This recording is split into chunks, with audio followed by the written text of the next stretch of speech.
It's the George Plaster Show. 30 years of the best sports talk in Middle Tennessee. Featuring Tennessee Sports Hall of Famer Watson Brown. And it's a shame it's taken this long to get an introduction for this Tennessee Sports Hall of Famer, Kelly Holcomb, along with young gun Billy Derrick.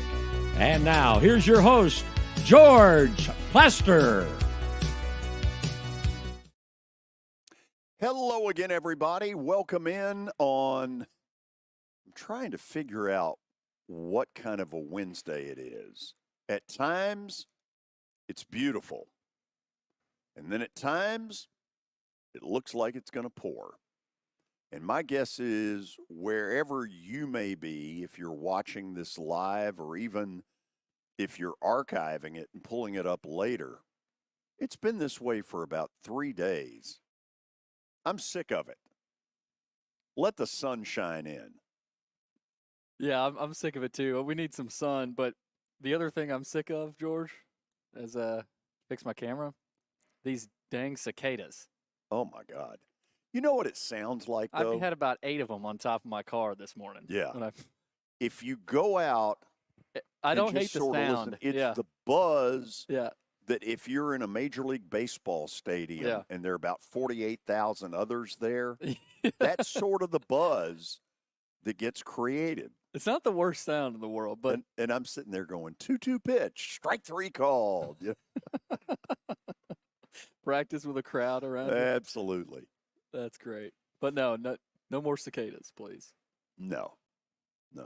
So it appears that we are going to transition the show next Monday to a 4 to 6 p.m. podcast that will be simulcast on 95.9 FM.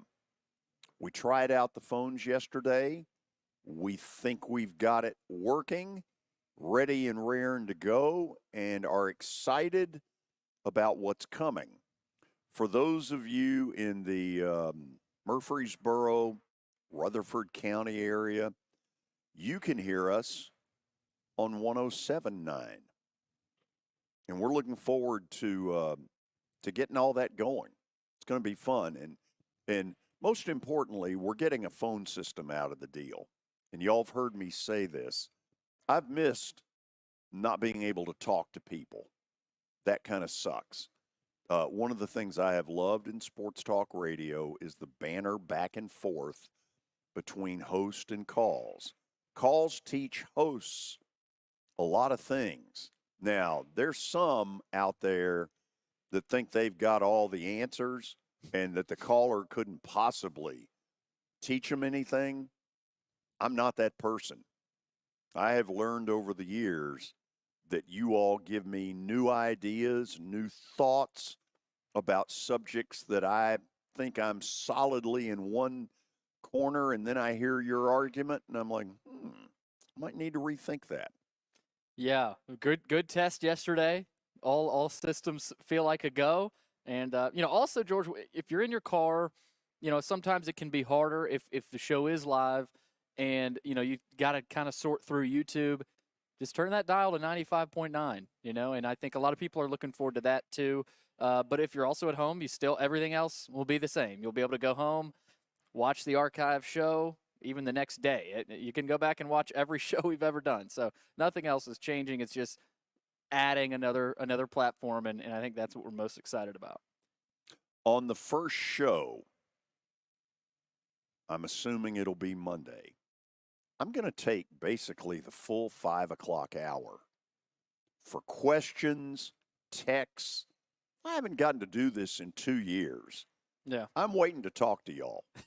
Well, yeah, the other thing is text and, basically our comment section. So we're not ignoring those anymore either. I mean, we're still getting them. We're still letting them flow in. And obviously with the month of May, things may slow down a little bit, but at the same time, still get them, still welcome the comments. To the guy that said it was a toupee, no, it isn't. We need more of those comments. We had a commercial once when I was doing Vanderbilt games, and it was with one of the hair cutting companies. And it closed out with this woman's voice, and she goes, Hey, Willie, is George's hair real? The first time I heard that, I was like, y'all can kiss my you-know-what. That is a great line. I can It imagine is a great line. how Willie reacted to that. So today, I want to thank Terry McCormick, who's going to join us in a little while. This was one of these days where no matter what it was I had planned, it just was not able to happen. We were scheduled to have the new hockey coach at Tennessee State University out here at the Ford Ice Center in Bellevue. And about an hour ago, we learned that was not going to be able to happen. And so Terry was nice enough to pinch hit. The NFL releases the schedule tonight. You know, while I know some people think that's the most important thing going, I will be watching the playoffs. Same. I'll be able to read the schedule when it's released. I don't need a telecast. I don't need 2 hours of commentary. You know, it's almost like the draft happening again. Yeah. You know, I'll see who they pick. But you ready for the update, George? Sure, can't wait. Let's hop into it. It's brought to you by Lori Burnett Leland. You can log on to her site, mortgageladyusa.com. I want to start, and I know obviously you just mentioned it. We do have the schedule release tonight, 7 o'clock, ESPN. So that's where you can see that. But former NFL coach Jeff Fisher, obviously, he was just right here in our confines of the Ford Ice Center, about a month ago with Eli Gold on a great show. Yeah. And, you know, there's some news with him. Also, current president of football operations of the AFL's Nashville Cats here in Nashville. He was just named interim commissioner of the AFL yesterday, according to Mike Organ of the Tennessean. So a group of the league's owners asked Jeff, who's 66 years old now, to step in and replace Lee Hutton as commissioner. So, Lee Hutton had been a disaster as a commissioner. They might as well have had E.F. Hutton. So they bounced him out amidst all of these teams, you know, kind of saying, we're done, we're out. What Fisher will bring to this is a presence, a respect level that when a commissioner talks that, okay, this guy's got some skins on the wall. I've been hearing this for about 14 to 17 days that this was a real possibility. You know, what I don't know is, does Jeff really want this job? What does this really mean? Who knows? But I know this. He will bring an integrity and a respect level that whatever that office was under E.F. Hutton's twin brother, it didn't have. Yeah. I think a big question here is, you know, how's the state of the league as a whole? You know, heard a lot about who knows what the future of this league is. When you have 4 teams bail within a couple of weeks, that's not a good sign. No, but Fisher said that he felt the overall status of the league was solid. He's confident. So, you know, maybe it does change. Hopefully it does. I mean, we've got a team in this city here. So, but that is a piece of news there. Jeff Fisher, the interim commissioner of the AFL, just announced. So, I mean, I would assume he continues his role as director of football operations for the Cats as well.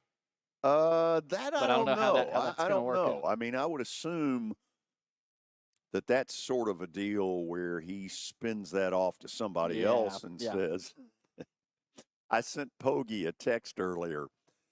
Tell the interim I said hello. The interim. The interim. Had Jeff ever been an interim coach? Or is this? I think he might have been with the Oilers.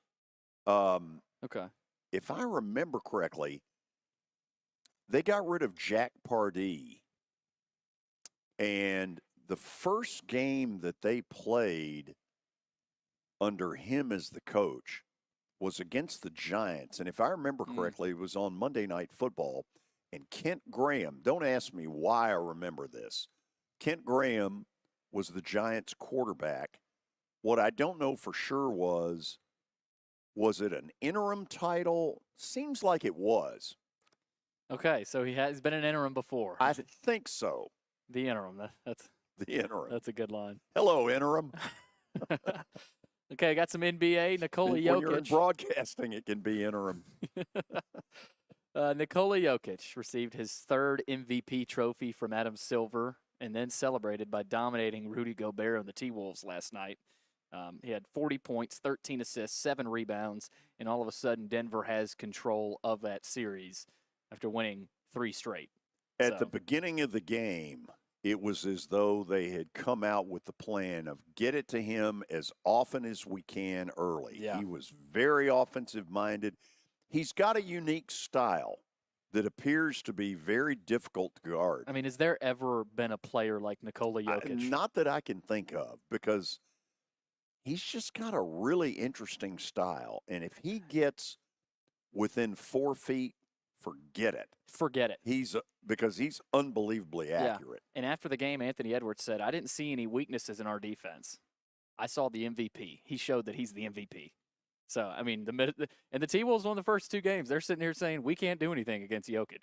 The T-Wolves, I don't think they're going to win this series, but in the next 2 to 4 years, they're going to be a force to be reckoned with in the NBA. Yeah, absolutely. You know, they may not have quite known how to close this deal when they got up 2-0. Mm-hmm. They may have gone home and gotten overconfident. Denver had an extra day to be thoroughly pissed off after they got hammered in game 2. And I think that extra day off is maybe the key to this series, that it allowed Denver another day to stew. And when they got to Minnesota, I mean, they took no prisoners. No. Good Lord. I think it's more about Denver and just how dominant they are and they can be. So that was one of the headlines last night. Kind of back to the NFL or football, I guess. It was announced that Netflix will air 2 games on Christmas Day this season and at least 1 game on the holiday each of the next 2 years, they announced today. No matchups for the Christmas Day games were revealed prior to the full 2024 schedule release tonight, but the 4 teams involved this year will play rare Wednesday regular season games, which will be on Netflix. Not sure why, but it's been announced. This continues the... I mean, how many different channels I don't know. Can you get NFL games on now? Look, it's my biggest criticism of the Roger Goodell administration. They want your wallet, and when they get your wallet, they want every last dollar you have. It is the most money-grubby operation. Comcast, by the way, is number 2. And, you know, there's just a point in this where, for instance, the Christmas Day thing. Yeah. Okay? There'll probably be important games, but in particular, there's probably an older audience that doesn't have Netflix, doesn't really know what it is. Yeah. And all I would say is, if you give people enough reasons not to turn on your product, they won't. Eventually, they'll come away going, you know what? I can live my life without this. And that's one of the things right now. Think about this for a minute. I haven't watched the Atlanta Braves in close to 3 weeks. And you know what? If I get to the point where I raise my hands and I say, you know what? I've wasted 50 years on this. Screw it. I got other things to do. Yeah. Well, you know who the big loser in that is? The big loser is the Atlanta Braves. Yeah. Because they have lost an incredibly loyal fan. Now, I'm not saying that's going to happen, but what I am saying is the Braves, who have Comcast as a huge sponsor, ought to be up their butt right now saying, get this fixed. And instead, what the Braves are doing is playing Switzerland. And that pisses me off. It should. There's still an Xfinity. How do I really feel? Tell me how you feel, George. Also, I mean, they're sitting there with this Xfinity cam. Well, that's what I was. They have a building, Xfinity building in right field. Right, and I'm like, okay, why are the Braves not up Comcast's butt? Because I'm telling you, if they lose somebody like me, who goes through a summer and says, you know what, life goes on. They lose me, they're going to lose a lot more than me. Well, there's a lot of other Nashvillians that have the same deal as you, who are right Braves now fans. are pissed. Yeah. But will eventually, pissed off will go to, I don't care anymore. Yeah, not worth the. If you give people an excuse not to care, they will not care. You've lost a fan. Yeah, maybe. All right, last piece here. Obviously, we got Terry McCormick coming up, going to break down the schedule reveal.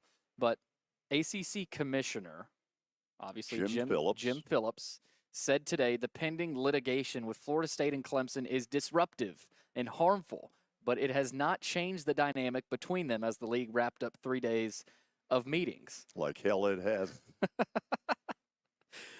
Phillips and league representatives, including ADs, coaches, and men's and women's basketball coaches, met to discuss a big list of topics, including a possible settlement in the House versus the NCAA case recently. So what do they do? Tell Clemson and Florida State, hit the lobby? I mean, I guess they do. But, I mean. The fact that they haven't it's been disruptive, but it hasn't changed the dynamic. Whatever. Let's look into the camera. Whatever.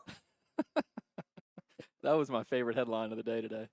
Also, PGA Championship. I think I made a mistake last week saying it was last weekend. Kelly had asked. It's actually this weekend. Yes.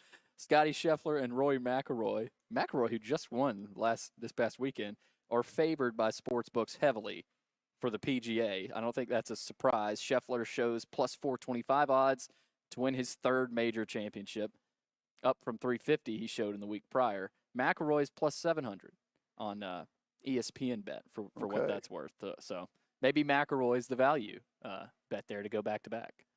Well, the question is, would you take those two against the field? Yeah. The field is so huge that I would say no. Yeah, you've got the next closest, Koepka, Xander Schauffele also up there. I mean, that's hard to – I don't think I've ever placed anything on a golf tournament. I just never felt enough, maybe once or twice, but that's got to be one of the harder – things to if you do want to place something, if you want a value bet, how do you even how do you know that this guy's hot, this guy's they all are long shots in golf because what is it, 144 of them I think that'll end up playing. Yeah, I think you're right. Yeah. So I mean, when you win a tournament, you've beaten a lot of odds. Exactly. You really have. Yeah. But Scheffler, I mean, he's proven the field wrong, several times, so we'll see about that, but that's what we got. Okay, after the break, a huge thank you to Terry McCormick, who has bailed me out today on something I really couldn't do anything about. But it happens when you're in the sports talk business. Stuff happens late that changes the dynamic of whatever you had planned on a show.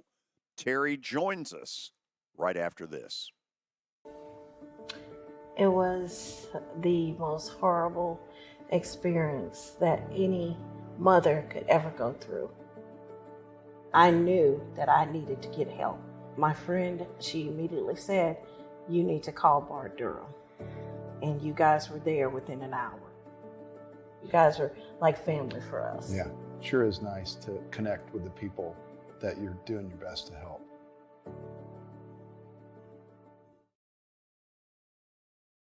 As the trusted premier custom home builder in Middle Tennessee, Donnelly Timmons has over 20 years of experience in the industry. Whether you're looking to build your dream home or renovate your current home, their team will ensure that every client and every remodel is unique, luxurious, and completed on time within budget. Founders Dustin Timmons and Joey Donnelly have over 25 years of construction experience in the Nashville area. Together, they have completed projects in Forest Hills, Oak Hill, Green Hills, Franklin, and Brentwood. Dustin and Joey believe that communication is the most important aspect of all construction projects. Therefore, they personally manage each project themselves and are involved in job site activities on a daily basis. Their commitment to quality and integrity has earned them an outstanding reputation among their clients. Contact them to set an appointment for a free consultation or to view some of their completed projects. Give them a call at 615-456-7983 or log on to DonnellyTimmons.com. As some of you may already know, we're making some changes in our programming. Simply put, beginning Monday, May the 21st, and yes, that date did have to change, we will go into a 4 to 6 p.m. time slot to do this podcast, but we will also simulcast it on radio on 95.9 FM. And for those of you who watch in the Rutherford, Williamson County area, on 107.9 as well. The purpose of this is very simple. I want to be able to take phone calls. While I've enjoyed the podcast format, I have greatly missed the fact that I'm not able to talk to you all. And I don't feel like I have quite the pulse that I used to for that reason. If you go back through my 30 years as a broadcaster, I always enjoyed taking phone calls. I'm looking forward to getting back to that. So mark the date, Monday, May the 21st, 4 to 6 p.m., and thanks for all the support. Looking for more than just awards and trophies? Southern Trophy House is your one-stop solution. For over 60 years, their team has created lasting impressions with a personalized touch. From embroidery to screen-printed apparel to corporate awards, signs, and name badges, they have everything you need to keep your brand shining bright. With their knowledgeable customer service team, you can relax as they create, produce, pack, and ship merchandise and awards on time and on budget.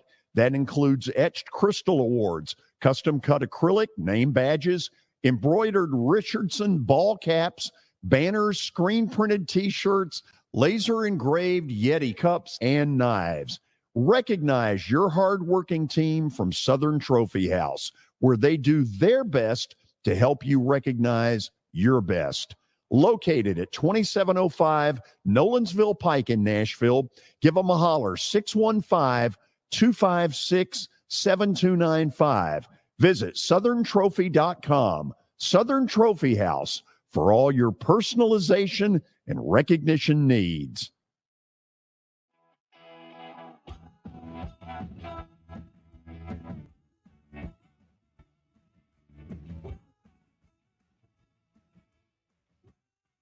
Okay, Major League Solid to Terry McCormick, Main Street Media. Bailed me out today by joining us from a car near you. Is this car sponsored by the Yankees? It should be. Actually, it's a Toyota truck, and Toyota is a Yankees sponsor. So there you go. Really? I believe Comcast that's is right. a Braves sponsor. How much good's that done? Well, hey, I still watch my team on a regular basis, George. I'm sure you do. By the way, as we're going to get into this here in a minute, but how about this? My annual trip to take Connor and my wife Krista to see the Yankees somewhere in the world was to Wrigley Field this year. Mm-hmm. And that is not until September. And lo and behold, it's going to be the same weekend that the Titans are up there. Wait a minute. The same weekend that the Titans are going to be up there. The Titans apparently are opening the season at Chicago. Ah. Breaking news. So we got a little scoopty-whoopty here, huh? Well, Jordan Schultz is the one who threw it out there, and he's usually pretty reliable. But Yeah. Okay. But if that's the case, I'm pretty happy about it. So they're going to open at the Spaceship. Yes. On Sunday. Yes. By the way, I've been to Soldier Field before, and I'm gonna say this at the risk of alienating Bears fans. I expected that Soldier Field would be this great, venue of, historic and epic proportions like Lambeau or like, some of, the other older stadiums around in baseball and the NFL. But I was severely disappointed with how generic it looked. I'm in total agreement. First of all, the old place had the beautiful columns. Terry, as you know, I did a preseason game there. It's my one visit to Soldier Field. And I wanted to go because this is before they turned it into this stupid-looking spaceship that it now looks like. They had the beautiful columns around it. There was a history to it. Old Soldier Field, years and years ago, held way over 125,000. It was the site of some massive heavyweight title fights before you and I were ever born, and they turned it into a spaceship. Yeah, I mean, looks like something out of Star Trek or something.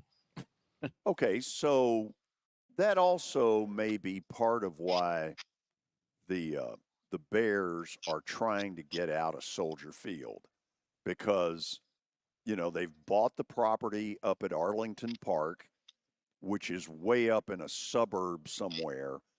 I don't know what you hear. I wonder if it ever happens. It's a good question. I mean, there at one time it certainly looked like it was going to, and then it hit some snags and things like that. So who knows? Because, I mean, the thing about the NFL now is, and we're experiencing that here ourselves, is that the NFL is expecting all these cities and fans to pony up because they're the NFL. And, it was interesting, like out in Kansas City, they basically just said no.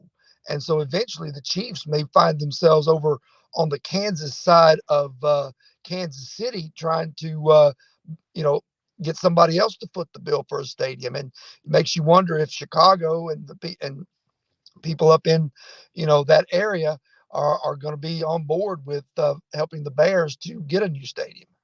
It's a really interesting point. Arrowhead is one of the great football stadiums in our country, and it is the Chiefs nation, and it's easier when you're winning Super Bowls to be a great fan base. But they are one of the great fan bases going. And Terry, I remember when they redid Arrowhead, and then right next door they redid Kauffman Stadium, the home of the Kansas City Royals. They've got this enormous parking lot between the two. There are probably 25,000 parking spaces, and it is tailgate heaven.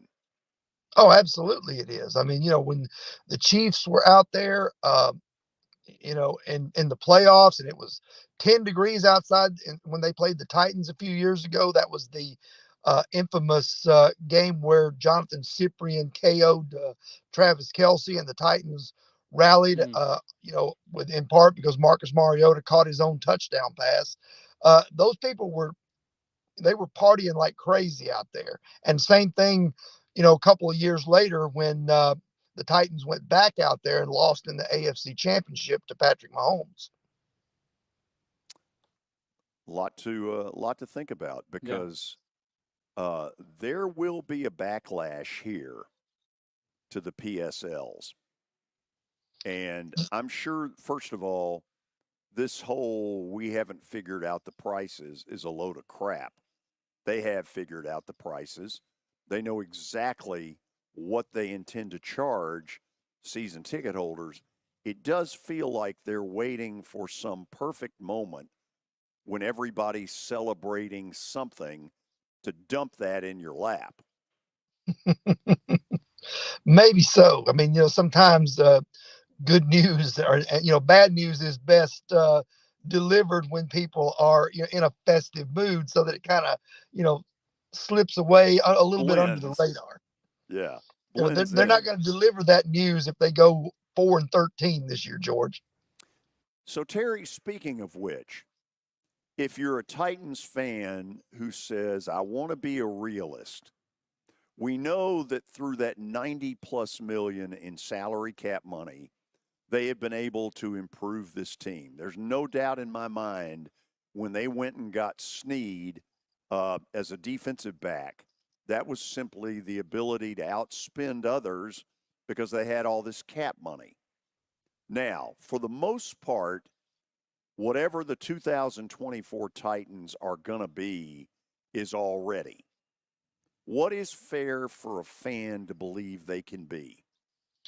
Well, I think, obviously they're going to need better luck with their health than they've had over the last 2 or 3 years. They're going to need to avoid injuries because, unless somebody that we don't expect emerges in a couple of spots in training camp and preseason, they're going to be thin in some areas. One of those areas is probably on the offensive line. They're still a little bit thin at safety and a couple of spots on defense. So they're going to have to be, have to have some good fortune and not have key players be lost to long-term injuries. But I think realistically, it's okay to expect this Titans team to be somewhere, middle of the pack, 8-9, 9-8, somewhere in that range. If they can, get a few things to go their way and maybe, be in the hunt late for a wild card spot. And as well as I do, George, a lot of that is going to be predicated on how much Will Levis takes a big step forward under Brian Callahan the first time he's had an offensive mind at the helm of the football team. Okay, let's go back on a point you made at the beginning, which involves health. So I've got a strong opinion that I absolutely cannot prove, and I'm not sure anybody could. But I think one of the biggest blunders that Mike Vrabel made was getting rid of Steve Watterson, strength and conditioning coach. If you look, is it just a coincidence that after Watterson, who had been with 3 or 4 different coaches, was most notably tied to Jeff Fisher, is it a coincidence that after he left, they had 140 million injuries? No, I mean, I think you can attribute some of that to the way that Watterson went about his job, went about his business.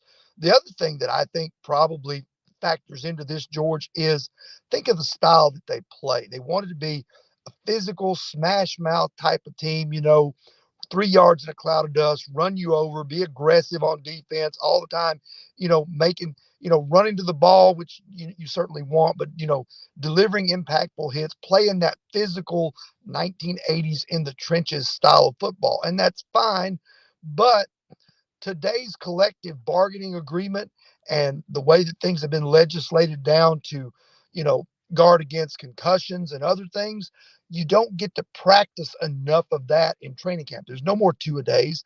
There are very few padded practices during the regular season that a team can go through. And the Titans were so beat up, they probably didn't want to do that anyway. But it's hard to ask guys to go out there on a Sunday and be physical and, be the more aggressive, whip your tail type of team when you can't practice that way through the week. Go ahead, Billy. Let me just say on the front end before your question, Terry, I totally agree with what you put out there. Even though you're a Yankees fan, that was really intelligent. Well, thank you, George.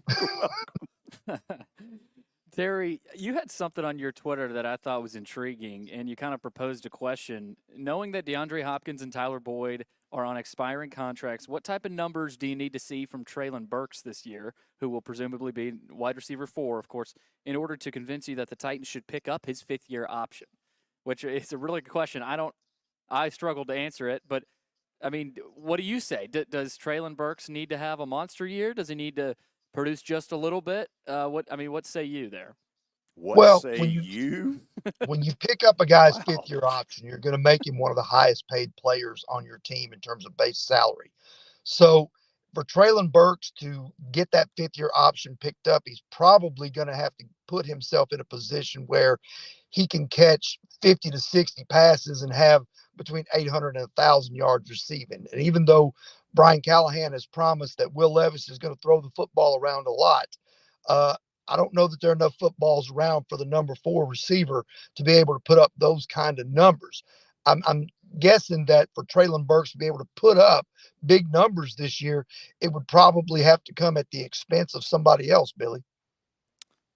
Also, tight end wise, Chig Okonkwo is a guy I look at that probably has to produce more than he did last year, can't have as many drops.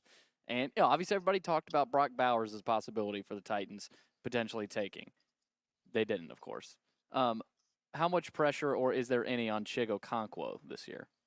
Well, I think he certainly is tight end one for this team. But I think the other thing, which is what I told you guys back right before the draft and when people were talking about Brock Bowers, this is not a tight end centric offense that we've grown accustomed to seeing with Frank Wycheck and Delaney Walker and people like that over the years, who were really more productive at times than their wide receivers were.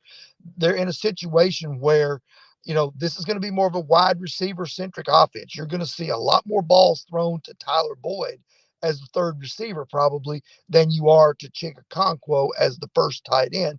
That just seems to be the way that, things worked under Brian Callahan when he was there as offensive coordinator of the Bengals. And I'm guessing that he will probably try to duplicate that in some form or fashion here.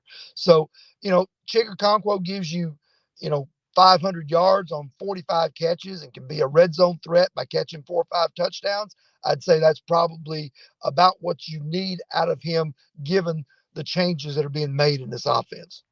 Now, it really doesn't matter anymore because Brock Bowers is a Vegas Raider. And by the way, they've got another terrific tight end in Michael Mayer from Notre Dame. But Terry, what I saw in college felt like a hybrid, part tight end, but a lot of wide receiver in him. Yeah, I mean, there was that, but, I think, you've got to tailor the offense so that he can be that at the NFL level. So, if you're not necessarily looking to redo your offense to accommodate a guy, and, sometimes, you have to do that. If you're looking just to kind of lay the groundwork here and you're going with a 3 receiver set as your base, then I can see why they did not go with Bowers there at number 7. Okay, after the break, we're going to look at the schedule that will ultimately be released tonight. We know who the home games are against. We've got a graphic to show you on that. And then we'll dig in a little bit on Will Levis and find out what's what, because there's this big question mark around him. And yet I might make the argument, what is it he didn't do in that portion of the season that he played that has us all in such a question mark kind of an equation? We'll be back to talk about that right after this. Year number 2 of the Plaster and Friends Celebrity Bowling Night was awesome. And the reason is really simple. I chose Strike and Spare, and they were amazing. They have great food, great bowling, and a staff that is truly ready to go the extra mile to help you. They have 5 family fun centers in the area to choose from, and for more info, go to strikeandspare.com or call them at 615-824-5688. Hit After Hit has become the baseball store in Tennessee. They have over 1,000 different models of gloves and over 1,500 wood bats. They also have several Iron Mike pitching machines as well as a Hit Tracks machine. If they don't have it, you probably don't need it.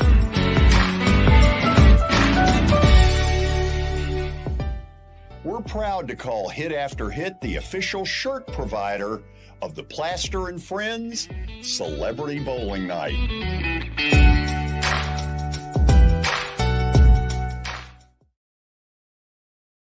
Forget the fact that Sir Speedy Music City is owned by my BGA classmate James Warren. Their work stands on its own merit. James and his staff do incredible work, as evidenced by the huge banners at the Plaster and Friends Celebrity Bowling Night. If you're looking for quality to help your marketing and business communications, and you want it at a reasonable price, these are your folks. Call them at 615-832-9511 or go to print at sirspeedymusiccity.com. And be sure to tell them Plaz sent you. Over the years, more men have started to seek help for hormone deficiencies and imbalances, and Dr. Jeffrey Lodge and wife Daphne, along with their experienced staff, give men the treatment required to improve their quality of life, improve your immune system, energy level, cognitive function, and more. There's no better time to achieve a healthy lifestyle. What are you waiting for? Give Cool Springs MD a call today for an appointment at 615-486-3458 or visit the website coolspringsmd.com. For over 35 years, Wilson Bank & Trust has been committed to providing customized banking solutions to help individuals, families, and businesses in Tennessee achieve their goals. As your full-service community bank, we are proud to offer loans with competitive rates, local decision-making, and fast, friendly service from our experienced lenders. No matter where you are on your financial journey, Wilson Bank & Trust is ready to help you take the next step. Visit your nearest Wilson Bank & Trust office or online at wilsonbank.com to get started today. Member FDIC, Equal Housing Lender.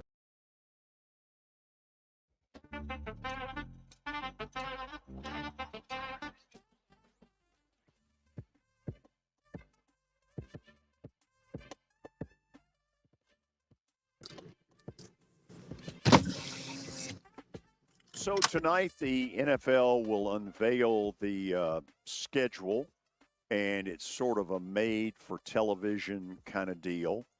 Terry asked me if I'm going to watch it. George, are you going to watch this? Absolutely not. I'm watching the playoffs. You don't want to know when the Cardinals and Panthers lock horns? No, I really don't. I have found the NHL and the NBA playoffs pretty darn entertaining. I'll stick with it.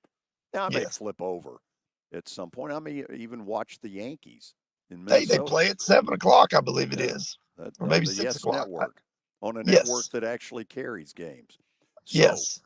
Terry, let's look at the home games that the Titans know they've got. And my thought as I see this, we know that the three teams inside the division are better than they used to be. Houston right now being the one that's way better than they used to be. Cincinnati, really good. Green Bay getting a lot better.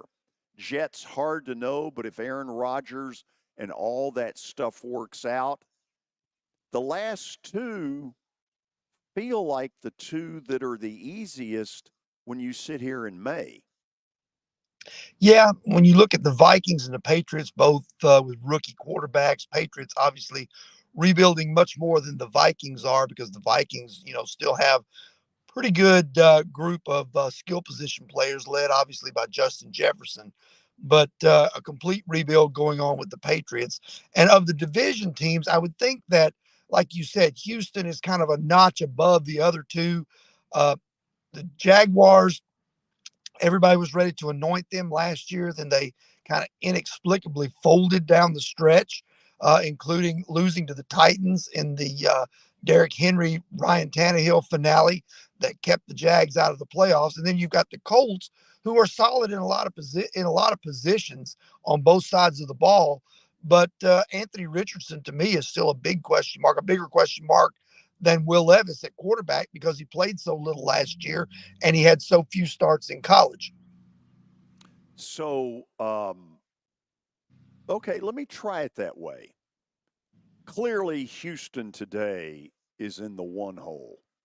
No doubt about it. Because C.J. Stroud was way better at the very beginning than anybody ever dreamed he'd be. Incredibly poised. Never seemed to make any mistakes. So Houston's won. Is it a battle of the other three teams, or is Jacksonville head and shoulders above Indy and the Titans? I think Jacksonville is probably ahead of the Colts and the Titans, but not by much. It would only take, a slip up here, an injury there for the Jaguars to come right back to the pack. I think we saw that at the end of last season. And honestly, losing Calvin Ridley and replacing him with what they replaced him with, I don't think their receiver core got better.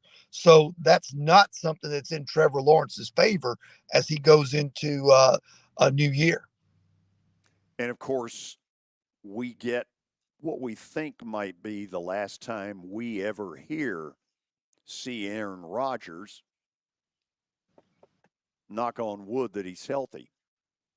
Yes. I mean, it's going to be interesting, that game against the Jets, because, a lot of people last year had the Jets, making a deep run to the playoffs. And obviously it was derailed right out of the gate when Rodgers was hurt on the first series of the season. So it's going to be interesting to see, one, what a 40-year-old quarterback looks like coming off an Achilles injury.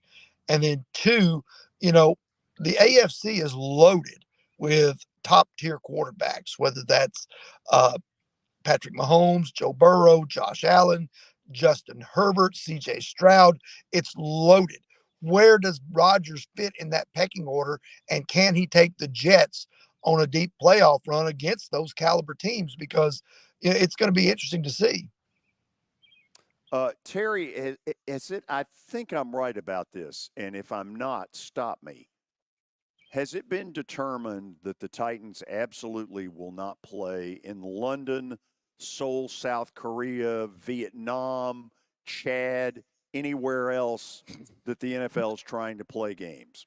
No, that is correct. As from what I understand, or at least from what's being thrown out there, they will not be involved in any Europe games or any non-American games. They will not be making any trips to Reykjavik this year, George. Where? Reykjavik. Thank you. Isn't that in Iceland? I think you're right. I don't know if it was going to be North Vietnam or South Vietnam, but I thought I'd put Vietnam out there.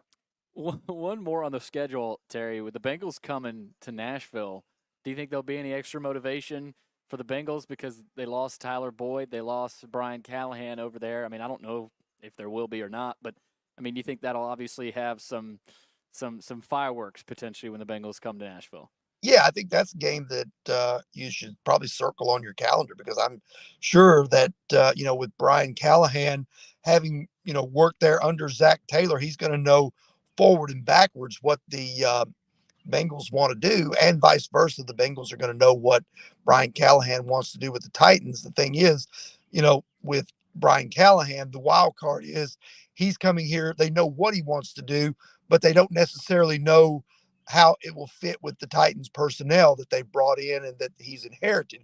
Whereas, the Titans probably, and Callahan probably, have a real good idea of knowing exactly what Joe Burrow and T. Higgins and Jamar Chase can do on that side of the ball, because he worked with them every day for the last 5 years.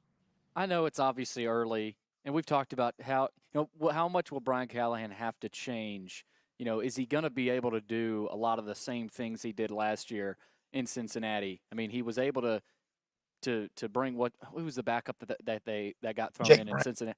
Jake Browning. He was able to take Jake Browning, and I mean, he played well and kind of molded him. Sure did. Terry, how does it fit so far right now? How does what the Titans offense have right now fit with Callahan's offense, and how similar maybe can they be to what the Bengals tried to do last year? Well, I think that's exactly, what they're trying to replicate. Now, he said that it'll be a little bit different because Will Levis is a different quarterback than Joe Burrow. But Levis, they're going to take advantage of the strong arm that he has. They're going to take advantage of his ability to stand in the pocket and deliver the football, even under duress. I think the one thing that they probably want to work on with him more than anything is, accepting what's there sometimes. In other words, don't, just because you have a strong arm, don't rifle something into coverage if there's a check down there that can be taken, because you're going to have not only Tajay Spears, but Tony Pollard now. So a 6-yard dump off to a running back on 3rd and 8 could result in a first down when you've got running backs like that who can make somebody miss or get in open space. So you don't necessarily have to throw the ball over the middle to receivers who, other than Calvin Ridley, aren't exactly the fastest group in the world. So they're not going to get a lot of separation. They're going to have to be sure-handed, and Levis is going to have to deliver the football in the right spot. And to me, George, we talked about this a lot, what Browning was able to do under Callahan. To me, that might have been the icing on the cake in terms of the evaluation, of Callahan. He didn't just do that with Burrow last year and the last few years. So I think that's very encouraging. I know it was a small sample size. How many games did Browning play, Terry, last year? About half the year, about the same. Okay, so yeah, I mean half the season. That's a good enough sample size I mean, to where he did very well. So yeah, I agree with you, Billy. I think that's exactly what should have Titans fans optimistic about the development of Will Levis is that not, it's one thing, I feel like I could coach Joe Burrow up, he's a pretty good player. Right. Joe, throw it to Jamar, Yeah. I feel like I could, make that call and it'd probably work out well most of the time. But when you got a guy like Jake Browning, who never had really even taken a snap before in the NFL, and you get that type of production out of him, then that's kudos to Brian Callahan. I think you're exactly right. That's one of the big reasons that Titans fans should be excited that Will Levis can take a step forward. Okay, let's talk about Will Levis for a minute. Because I get this sense, Terry, that there's this uneasy feeling about him that, frankly, I don't have. I came away from the sample size really encouraged. I believe he's going to be the least of their problems before it's all over. But I see from other people sort of this hesitation of, boy, I'm not sure, and this is a big year, and if it doesn't happen this year, we might dump him kind of stuff, which I think is way too early. Is it because he got hurt that people have got this uncertainty, or is it performance that has them feeling this way? George, I think a lot of it goes back to 2022 and then the early part of 2023. I think it goes back to he didn't follow up his really strong junior year at Kentucky with the same type of season that he had, his senior year. And I think then the draft night fall, because all these people who, study football and study the draft, when a guy falls like that, then all of a sudden there's question marks about him. Maybe that, well, you didn't have question marks about him when you thought he was a top 10 pick. So he's still the same guy. Nothing has changed. But I still think the specter of the fact that he fell in the draft and the fact that he was injured and tried to play through it at Kentucky hurt his production. The line wasn't as good. And so the personnel around him wasn't as good. So therefore the production wasn't as good. I think that's what it is. I think it's some of the same things that you saw with Baker Mayfield, George, how he had a couple of good years in Cleveland. Then he tried to play through injury and be the good soldier for the team and all, had a bad year going into free agency. Then all of a sudden, all bets are off and he's a washed up bum. But then he goes to Tampa, gets a shot, bets on himself, proves people that he still can be a decent quarterback. I think that's what it is, George. There's some things about him I really like. The first one is, he's got some fire in the belly, and I love that part of him. Oh, absolutely. I think, I saw somebody say this on Twitter the other day, and, it's spot on. He's got a little bit of that gunslinger and that, fire, like you said, fire in the belly, aggressive approach. I would rather him have too much of that and try to rein it in than for him to be tepid and milk toast and you're trying to squeeze it out of him, because that doesn't work. The other thing that I really like is, if you think about it, and I'm not saying that I necessarily blame Ryan Tannehill for this, but there was no long ball offense with the Titans. Part of that's a receiving core that was at the bottom of the league. But the minute Will Levis walked in there, think about the Atlanta game and the long ball offense that started to occur. Because, Terry, what I think had been happening is that people had said, screw it. They're not beating us deep. So let's crowd and get closer and closer and condense it all. All of a sudden, Levis gets in their lineup. Holy cow, there's a long ball. Sure, absolutely. I think that's a big part of what you saw kind of open up for the Titans last year. I mean, the other part of that obviously is, could the offensive line protect long enough for a guy to throw it? But, and Levis certainly took his share of hits playing that style of football, but his quick release and his strong arm helped to make up for some of that. And I think that he was able to get off some throws maybe that Tannehill either couldn't or wouldn't throw in those situations. And I think you're exactly right, George. And I guess when it's all said and done, Terry, not only do I have confidence in him, but it's the way they've gone about trying to construct this. This is by a mile the best wide receiver core the Tennessee Titans have ever had. True?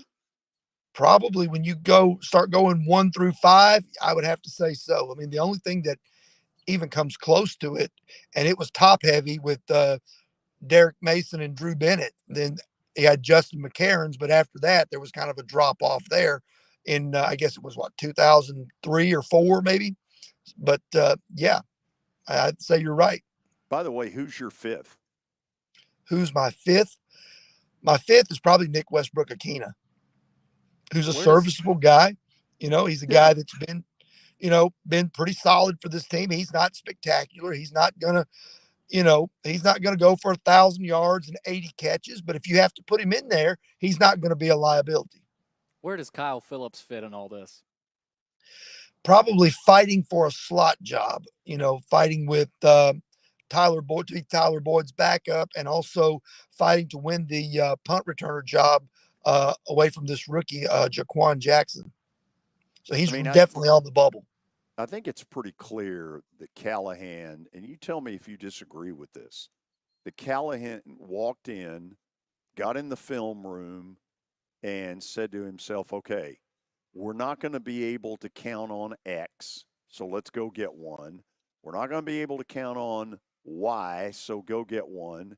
And we really don't think Nick Westbrook-Akina is anything more than a 5, so let's make him a 5 if you go 5 wide receiver.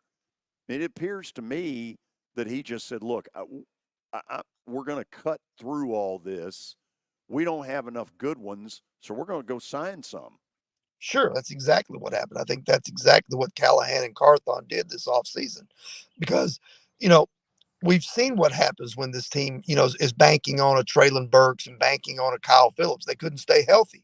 Now, they may both stay healthy and have banner years this year, but if they do, that's a bonus. That wasn't your expectation for them. And in years past, this team, especially at the wide receiver position, has put too much faith and too much hope in guys who don't have a track record of success and don't have a track record of staying healthy. And I think that,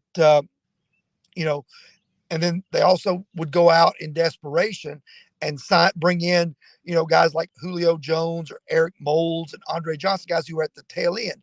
They did that with DeAndre Hopkins, but they got lucky because he still had a lot left in the tank and something he wanted to prove. But now when you combine Hopkins, Boyd, and Ridley as your top 3 receivers, this is a group that could potentially be reckoned with. Okay, last thing for you. In the quarterback room, in the 3-hole, we know exactly what's there. Malik Willis from Liberty.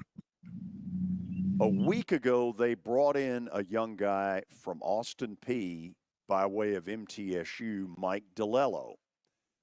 At the end of that, DiLello goes and signs a deal with Washington, D.C. of the UFL.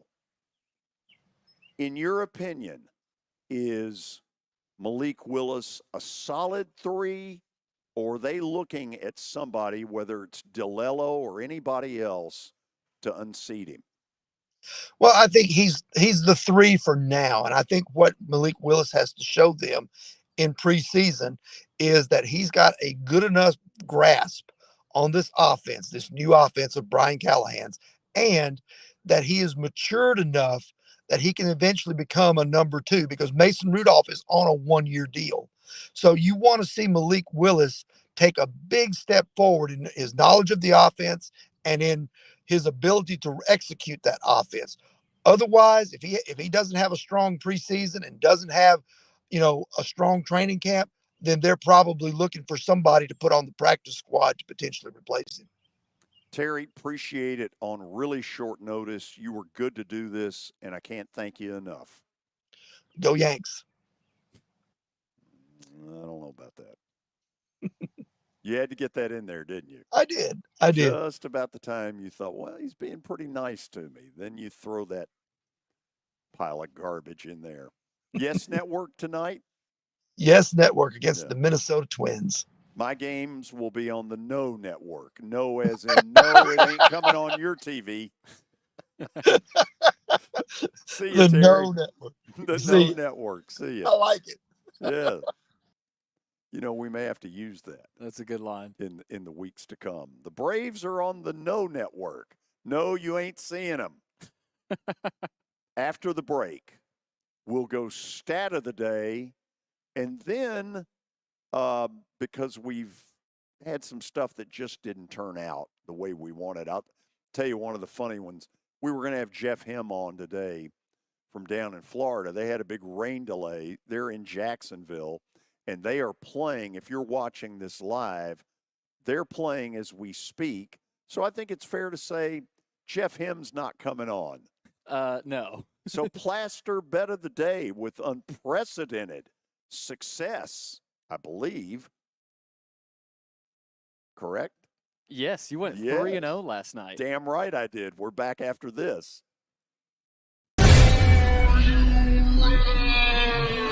Nashville, get ready for the greatest show on turf.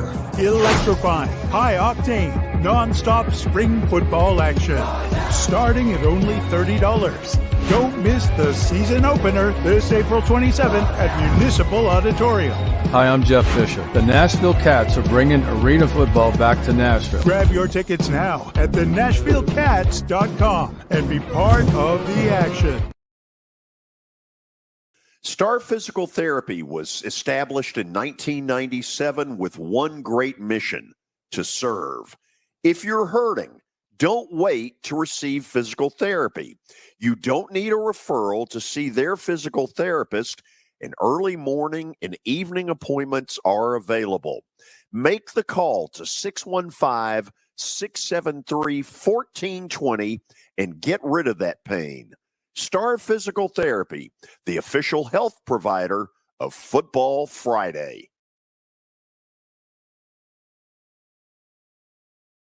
You were in a crash. Yeah. Your kids were in the car with you. We're very lucky to even be telling this story to you. Nikki treated us like family, and she was very caring and loving, and I'm just so grateful for that. She was somebody I could trust, and being a veteran, that's so important to me. My kids are going to have a better life now because I don't have to worry about those expenses that we were out. Your family has really created a legacy of trust, and I would recommend you to anyone. Nashville Sounds Baseball is back in Hit City for the 2024 season. Spend your nights and weekends at the ballpark with weekly giveaways, fireworks shows, throwback deals, live music, and more. Top talent will take the field at First Horizon Park against the AAA Minnesota Twins, Baltimore Orioles, Atlanta Braves, St. Louis Cardinals, Cincinnati Reds, and more. Tickets start at just $10 and are available now at NashvilleSounds.com. We will see you in Hit City. Venture Express has been helping people in this area for more than 40 years. They're headquartered in Murfreesboro with over 30 years of dedicated fleets involving production, manufacturing, and corrugated experiences. They're an asset-based company with over 700 tractors, 4,000 trailers, and 800 drivers. If you need their help, dial them up 615-793-9500 or log on to ventureexpress.com.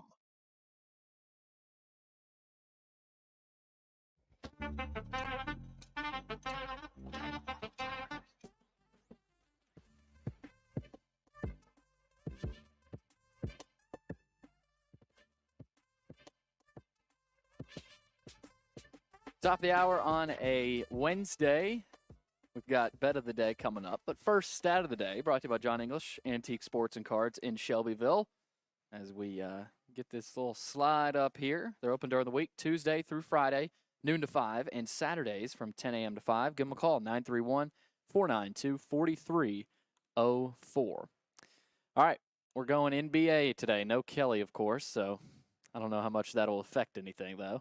In the first half of last night's Pacers-Knicks game, Jalen Brunson scored 28 first-half points, breaking a Knicks record for most points scored in a half.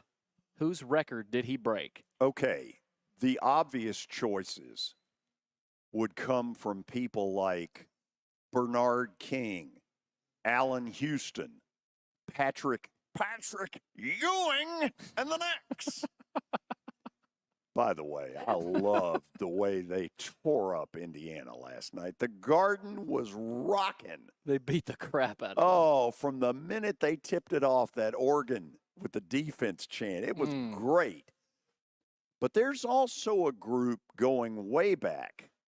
So hold on, though. Bernard King and Allen Houston both played for the Knicks? Yes. Wow. Okay, absolutely. Former Vols. Bernard King feels like the answer, but then you go back to the Knicks of old, and you got Walt Frazier and Earl Monroe and Dave DeBusschere and Willis Reed. Screw it. I'm going Bernard King. It's Carmelo Anthony. Oh, I never even thought about him. Yeah. This is a man that never saw a shot he wouldn't take. No. Goodness gracious. He was really good, though. Yeah. I mean, he's up there. He had a shorter career, though, right? Kind of got halted a little bit, right? You know, he just kind of aged a little. Yeah, felt like it was a weird career, and then out he of shape started a little coming bit. off the bench Yeah. for other people and did pretty well. He had a nice career. Well, him and those Knicks teams with J.R. Smith just couldn't get over the hump that this Brunson team Oh, has. my God. I mean, Brunson. He's He's unbelievable. unbelievable. And, you know, they're doing this basically with 7 or 8 bodies. Yeah. They don't have enough of a bench. Duante DiVincenzo is playing the way I always thought when he was at Villanova. Yeah. And he led them to the NCAA title that he could. He bounced around from Golden State, and now he's a Knick, and it looks like he's found a home. You know who's really enjoying this right now? Me. I love watching them. No, even though you are. Jay Wright watching. Oh, sure. I mean, yeah. I don't think he could have ever imagined he's got DiVincenzo, Hart, and Brunson all on the same team. And I think that's maybe not even underrated anymore. Everybody knows they all played at Villanova. But we can't ever forget about that because that's probably played a massive role. And they're all, I mean, DiVincenzo and Brunson are better or maybe a step above Josh Hart. But Josh Hart still plays a big role as well on that team. I don't know how you would make this work, but Brunson left the Dallas Mavericks. I don't think that you could salary cap-wise have Luka Duka, Kyrie Irving, and Brunson. No. But boy, if you did. And I think the super team age is maybe over. Maybe. With the Suns getting eliminated. And which, I mean, I've just heard talk about it. But the Mavericks could have never dreamed that he'd be this good. Luka. And frankly, the Knicks could never have dreamed he'd be this good. The thing about Brunson, what's he, 6'1", 6'2"? I mean, he's not. How he's not big. I mean, it's not like he just rises over people. There's something about his game. It's hard to pinpoint, but he's a gamer. You know, I don't know what the answer is for the Knicks. I wonder if you concede Game 6 to Indiana, rest some of your guys.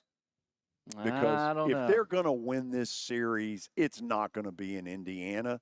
It's going to be at the Garden. Yeah, you're probably right about that. I wonder if the Pacers get into their heads a little bit, though. Even though they're at home, they're probably going to feel a ton of pressure. We don't want to – well, either way, they're going back to the Garden. But obviously, you're done. It's a do or die for them. So maybe they get tense a little bit with the Knicks knowing they got 2 chances to win 1. I don't know. I don't think so. To me – if the Knicks are going to win this series, because now not only did they find a way to win Game 3, but they found a way to win it by 30, which nobody saw coming. They were a 1-point favorite going into that game. So you wonder. Well, Halliburton, he's got to do more than just 13 points. Sure he does. And Stan Van Gundy made a great point. There's a play in the game where he's got what should be an uncontested layup, as he's driving into the lane, and he's still looking to pass. I mean, he is unselfish to a fault, and it's hurting them. Yeah. Well, that kid, Alec Burks, off the bench for the Knicks from Colorado, came up and had 18 points. Yeah. And I wasn't able to watch a ton of this game, but, I mean, it's people like that I watched beginning to end. I mean, I don't even know who that guy is. He comes off the bench and has 18, so. I would give anything to go to a game at the Garden. Now, let me say this. If the Knicks win this series, do I think they're getting by Boston? Of course not. But I want to see that series. Yeah. What will be different is the Knicks won't have home court field, advantage. And so it'd be games 3 and 4. Can that crowd will them over the Celtics? Boy, I don't know. First of all, Thibodeau, who looks like a grumpy old man, what he has done with this team is phenomenal. Yeah. He has got that city so totally behind that team. I mean, I'm sitting here in Nashville. I don't know a thing about the Knicks, couldn't care less. I love watching them. Yeah. There's a great spirit about them, and there's a great spirit about that crowd. And the combination just might make a long playoff run. It might. That's been fun to watch. Hartenstein is your 5. I mean, who knows who's that guy? Like, But he's been good enough. He gets a bunch of offensive rebounds. He gets into the lane and has kind of that push shot. Yeah. Left-handed. You're right. Credit to him. They've made it work somehow. Man. Okay, so let's get to the bet of the day, which for a change is a happy occasion. For a change. We'll see what happened last night. Brought to you by Bart Durham Injury Law. Give them a call, 615-242-9000, or log on to bartdurham.com.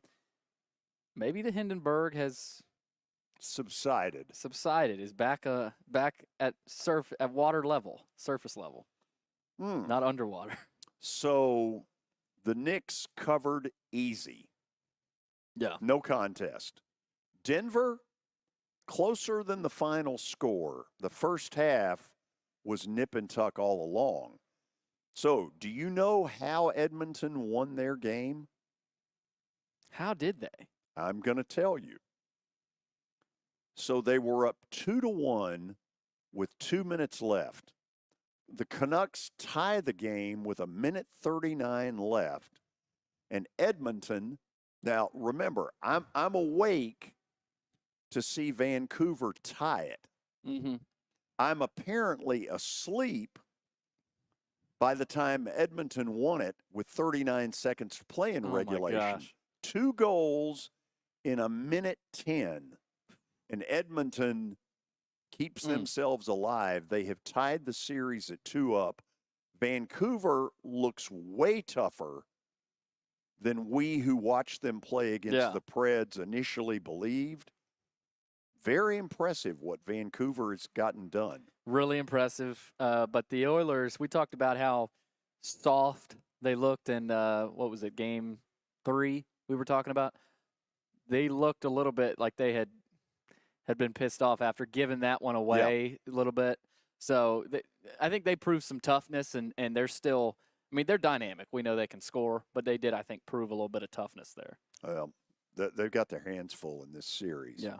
Put that one up there. Scary Harry fell asleep too. I love it. Okay, so we're on a hot streak. We're on a heater. Yeah, maybe not. Here are the 2 picks we're going with tonight, and I'll explain why. Here we go.